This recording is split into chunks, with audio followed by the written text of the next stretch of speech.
Secret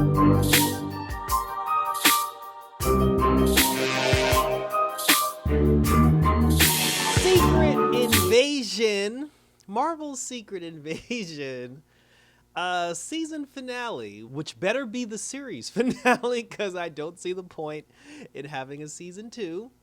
Home, ladies and gentlemen, in just 6 episodes, we have reached the end of Marvel's Secret Invasion. And I have some things to say. But there's your boy Icon with a Marvel TV review for you. And I don't own an eye patch, otherwise I would have put one on for the finale. But in this particular episode, in this final episode, we're at the point now where Fury is going to war. He's ready for war. He's getting everybody together, and then he does the traditional, he calls his wife one last time. He's like, he just wants to hear her voice one last time before he goes off into battle. You know, she's just like, oh, you can talk to me, baby. And he's just like, take care of yourself. And then he hangs up the phone and he walks away. So as he walks away now, we're getting ready, like the president now, he's talking to Scroll Roads. And Scroll Roadie's basically just like, oh, nuke the bastards in Russia, Mr. President, torch them, kill them, do what you got to do. They won't get away with this. And then he's just like egging them on. And it's weird that the president didn't think that was odd. It's like, bro, like, why are you like overly going so hard at trying to get me to kill these people? But the president ended up listening to him, and then he launched it, and he authorized like the nuclear strike. So then after he launched the nuclear strike, Fury, he's on his way to go speak to Gravik because him and Gravik are supposed to have a confrontation. So he shows up, you know, he kills a couple of people, and that was decent. I mean, he shot a couple of people with his gun. He used the fake car trick, you know, to go down to the Skrull compound. So Fury shows up at the Skrull compound, and now he's on his way to go downstairs to talk to Gravik. Now, throughout the entire series, and I was even talking to Jessin King, follow her on YouTube. I was talking to Jessin King about this because she said I was omitting some of the stuff that Fury actually did. And it's like, and I recognize the stuff that Fury did. Like, I know Fury's doing stuff, but it's funny to me because throughout the entire series, it's like, again, Samuel Jackson is like damn near 80 years old. So it's not like Samuel Jackson is going to be jumping off of rooftops and doing car chases and driving tanks or all this other crazy stuff. He's limited in his mobility with what he can do. I understand that. But, you know, and even the stuff that he did, like, you know, preventing the boat strike, you know, talking to, you know, to Rhodey about, you know, about the stuff with the Skrull, trying to convince Rhodey that the Skrulls are here and everything. But the funny thing is, every time he does something, it just involves him, like his contribution to the show. It just, everything that he did is him just sitting down in a chair and having a conversation with somebody. Like, he talks everybody like into submission. You know, like he had a conversation with Rhodes, he had a conversation with Joe, and he had a conversation, you know, with Gaia. Like, it's just, there's a lot of talking. It's just talking, and not very big on like the action. But, you know, but now that he's put the leather jacket on and he's slapped on the eye patch, now it's time for some action. So what does he do? He goes to the compound. He confronts Gravik once and for all. He's like, yeah, it's me, Nick Fury. I got my jacket on. I got my eye patch on. My head is bald. Me and you are about to duke it out. And what do? They sit down and have a conversation because Fury... because Gravik even said that the machine that provides the Skrulls with the super Skrull powers, he said that there's a lot of radiation that comes from the machine. So he told him, he was like, if you come downstairs, he said, just fair warning, you're going to get affected by the radiation. So because he was affected by the radiation, he wasn't able to speak. You know, he was kind of weak. He was coughing and everything. And then Fury took a seat, and then Gravik had a conversation. And Gravik flat out told him, he said, the only reason why I'm going to nuke this planet. I'm going to take a flamethrower to this planet. I'm going to kill everybody in it. He said, this whole situation happened simply based on the fact that Fury never found them a home. You know, Gravik was just like, you should have kept your promise, Fury, because he was, you know, he's like, you're a liar. And then he told him, he said that you sent us out to do your bidding. You pimped us out so we can kill and murder in your name to save the human race. And he's like, but you're a liar. Carol Danvers is a liar. And he's like, I'm going to kill you all. And then Fury, he admitted, he was just like, yeah, you're right. He's like, I did fail you. He said, I was supposed to find you a home. I never found you a home. He said, after 2 years of searching, I came to the realization that I was never going to find you a home. So I just thought it was a better idea to try to make a home for you here. But I couldn't out you guys as being Skrulls because it's easier to save the human race than it is to convince them to open their hearts to foreign life forms. So, you know, because of that, you know, like he, you know, I guess he apologized or whatever, but he was like, you know, it's not worth it. And then he's just like, oh, you're going to burn. And then Fury went in his pocket. He pulled out the harvest. And then he told him, he said that, here's the plan. He said, I'm going to give you the harvest. You're going to use it to give yourself superhero powers, to make yourself a super scroll. When you give yourself the superpowers, take your superpowers, take your renegade scrolls, and get the hell off this planet. Find a new planet, destroy those people, murder those people, claim their planet as your own. He's like, I don't care. He's like, just get off of this one. And he was just like, oh, you're going to give me the super scroll serum. And then he was just like, it's authentic. But he was like, no, Fury, you're going to burn.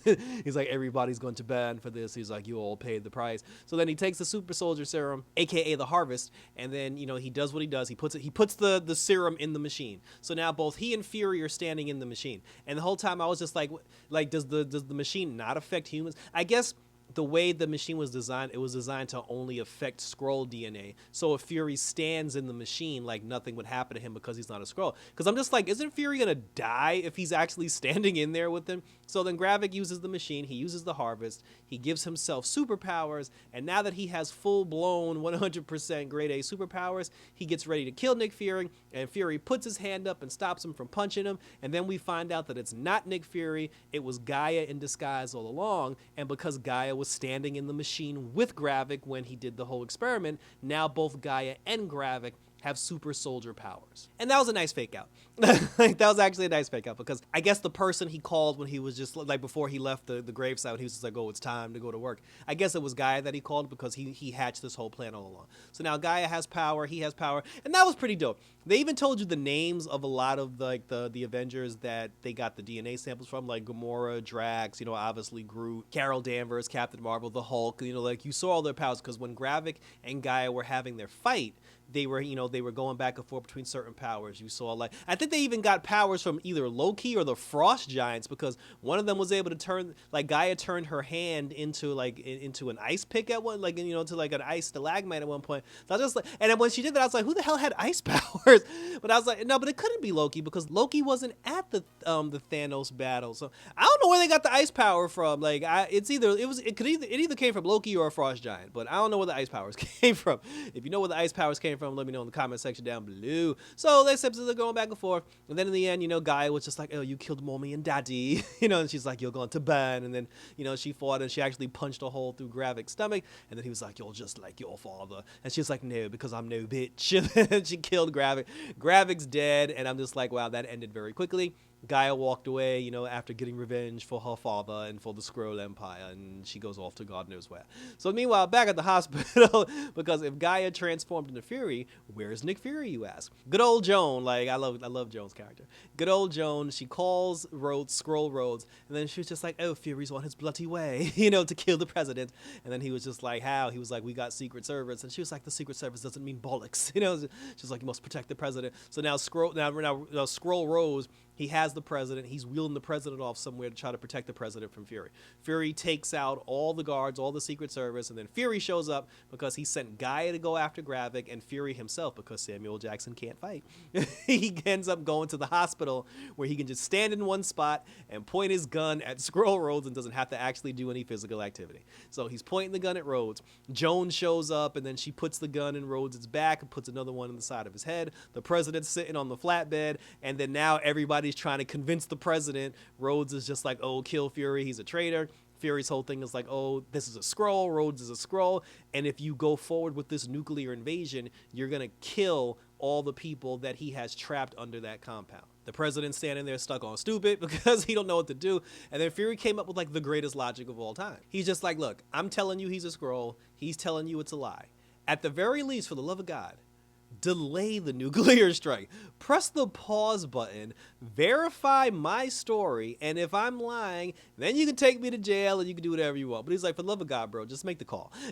So that the president's still sitting there like a dumbass because he don't know what to do. And then in the end, like, Skrull Rhodes tried to run up on Joan, and then he tried to shoot Fury, and then Fury shot him in the head. And then after Fury shot the Skrull in the head, Rhodes turned back into a Skrull. And then when the president saw that, he was like, give me the phone so I can stop the nuclear strike. So he stops the nuclear strike. The world is safe again, and then there's a scene where Gaia goes downstairs to the compound, and she lets all the people who were captured, all the people who were under the compound, she lets them out, like she frees them. We saw General Ross, who was down there, and Rhodes had to have been in, out of every single person that they captured, Rhodey had to have been down there the longest out of anybody because he was the only person who was wearing a doctor's robe. And then I started thinking everybody else walked out of there under their own power. Rhodes was the only person who had to be carried out of the compound, and again, he's the only person who had a robe on. So then I started thinking, does he not have the use of his legs? Because remember, in Captain America Civil War, the war machine, crashed on the floor and damaged his spine. And then we saw scenes where Tony Stark ended up building, like an exoskeleton to allow him to walk. But they never really spoke. Like, after we saw the scene where Rhodes had the exoskeleton around his waist, like, to help him walk, they never actually brought up Rhodes' spine issue again after that. And then even in this whole series, he wasn't even walking around with the spine thing connected to his body. He was just walking around them tight-ass suits. And, it was almost like we've abandoned or forgotten about the fact that this man has a damaged spine. But because Rhodes was being carried out of the building, I was just like, shit, like, his legs don't work.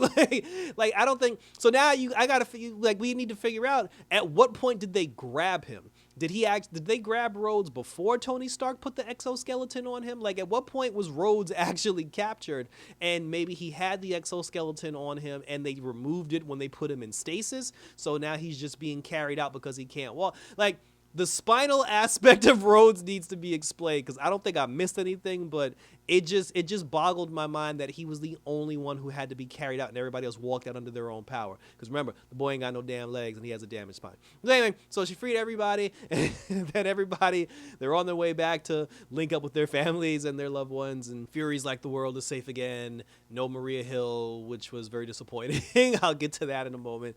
But then after that, Fury ends up, now the world is saved. Like, Gaia, after she freed everybody, Joan ran up on Gaia and she was just like, oh, love, she was like, how about you join me? And she was like, she said, you and me can be the new Talos and Fury, only we'll do things proper. And then she was just like, oh, I don't want to work with you, I don't want to work with the government. She was like, oh, no, child. She was just like, we're not going to be friends. She was like, this isn't going to be a love fest like it was with the men. She was like, I'll use you, you'll use me, and then in the end we'll both get what we want, which is peace. And then she shook her hands, and now the two of them are together.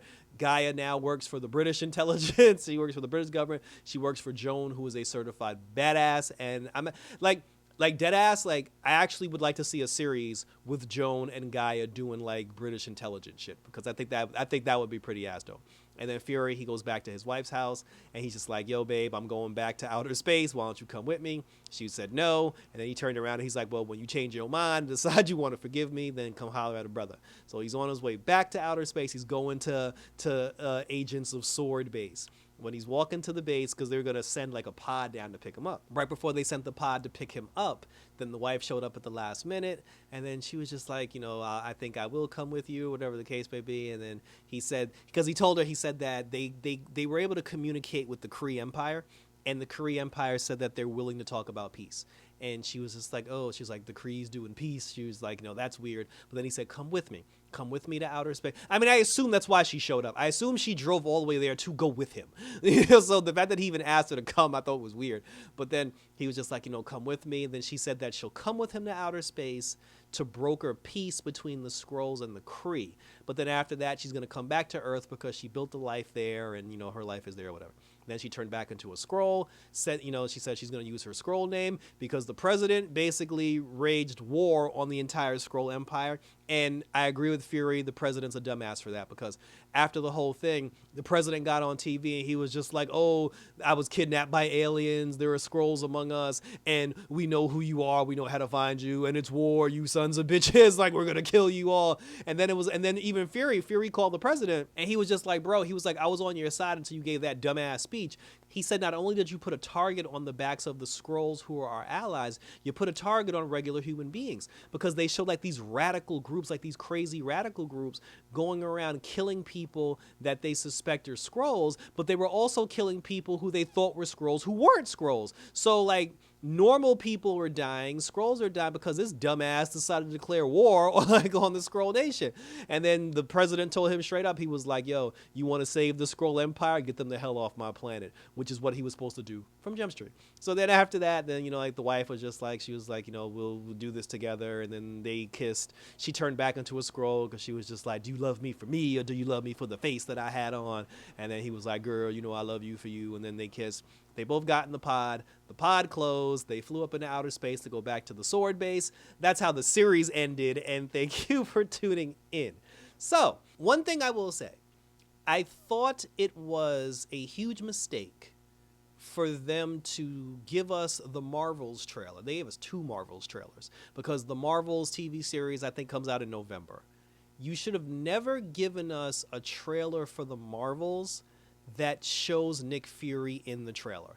Because if you were going to have Secret Invasion before the Marvels, and Secret Invasion is supposed to be this whole big thing about a Skrull empire that's supposed to wipe out humanity, the fact that you showed me Nick Fury in a Marvels trailer, you just let me know that no matter what happens in the season finale of Invasion, Nick Fury's going to be okay and everything's going to be all right. Because he's in the damn Marvels trailer looking perfectly fine.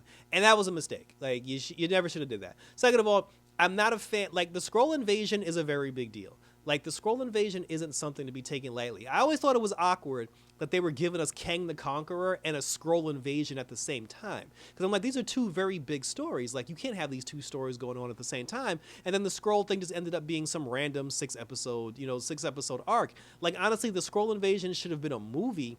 Or the Skrull invasion should have been phase 5. What phase are we up to? I think we're in phase 5. The Skrull invasion should have been phase 6, and it should have been arcs that extended throughout the entire phase 6 of the Marvel Cinematic Universe. So this way, when we find out people are actually kidnapped and turned into Skrulls, it hits more because we've been watching these people throughout this entire phase 6 arc, and we thought these were the people that we love and care about, and then we come to find out they're Skrulls at the end of the arc. So they shortchanged the Skrull invasion, and I thought that was trash. The way y'all did Maria Hill was trash, like flat out, like 100% flat garbage. The actress, like, she was so important to the Marvel Cinematic Universe. She was such like an iconic figure, like teaming up with Nick Fury. I'm not saying you shouldn't have killed her. If you're gonna kill Maria Hill, I can make an argument of why you can and why you shouldn't. But even if I'm the actress who plays Maria Hill, I'm pretty sure when she read the script, she was like, well, damn, that's how I die? They didn't even have a funeral for the girl. Like, they just had her at an airport with some random casket and her mama crying. I'm like, Maria Hill should have had a funeral with a picture up, and you should have had Avengers, show up at her funeral. Like, they did her character dirt. That's all. Maria Hill deserved better. And I wasn't happy how they did Maria Hill. Even Talos. Like, Talos was only in, like, the Captain Marvel movie, but, like, Talos was an important guy, and he just went out. Like, the character death scenes was just, like, it was trash. Like, they was just like, oh, there you go. You were here one day, gone tomorrow. We're moving on to the next person. I mean, the Rhodes thing was interesting because, he actually did a lot throughout the course of the series, playing both a Skrull and himself. But Joan was the damn MVP of the entire season for me. Like Joan's character, she's the only person who actually got shit, who got shit done. So, I don't know. There are a lot of things, like, from a positive standpoint, they did do a good job of keeping you engaged with Samuel Jackson's limited mobility. Because since we do know the Nick Fury character and we are invested into the Nick Fury character, it was cool to see him do the things that he was doing. Although it's like you would have liked to have seen him done some more physical stuff, but what they did was actually they covered the flaws very well. And I didn't realize, like, Samuel Jackson, he was an executive producer on this, so he had a lot of say in what the hell he did. So it was an engaging series. It just should have been longer. It should have had more action, and like I said, like, the way certain characters were handled, I just thought was pretty dry. But share your questions, comments, and concerns. What did you think of Marvel's Secret Invasion? Like I said, for me, I liked it. I didn't hate it. I didn't love it. I liked it. If I have to give it a yay, a nay, or an okay, it was okay. It was a little better than okay. It was good. Like, it was good, but it's one of those things. It should have been more. Like, I just felt like it should have been more. You should have gave us more. But that's what they gave us. So who knows? Maybe the Skrulls will return, because Gaia, she's here now. She got every Avengers power on the planet. So you can't just act like that doesn't exist. But we'll see what happens in the future. But again, share your questions, comments, and or concerns. What do you think of the Marvel Secret Invasion? Where do you think it's going to go from here? Are you disappointed that we didn't get any Avengers cameos in the whole thing? Would you have liked to have seen some Avengers cameos? What's your theory on Rhodes not being able to walk and being carried out of the compound? Share your questions, comments, and concerns. Let's continue to talk about it and get the conversation rolling on all the superhero goodness. Harley Quinn is back, ladies and gentlemen, so we will be reviewing Harley Quinn. We are also still doing Warrior for all you Warrior fans. I have my Adventures of Superman on the channel, and when August drops, we will definitely be doing that Blue Beetle, y'all. So until then, check me out on social media, on Twitter and or Instagram, always on YouTube, where you can share your questions, comments, and concerns. Until next time. for Nicholas J. Fury, for the Agents of S.H.I.E.L.D., and also for the Squirrel Invasion. Until next time, take care, everybody, and we're out this bitch.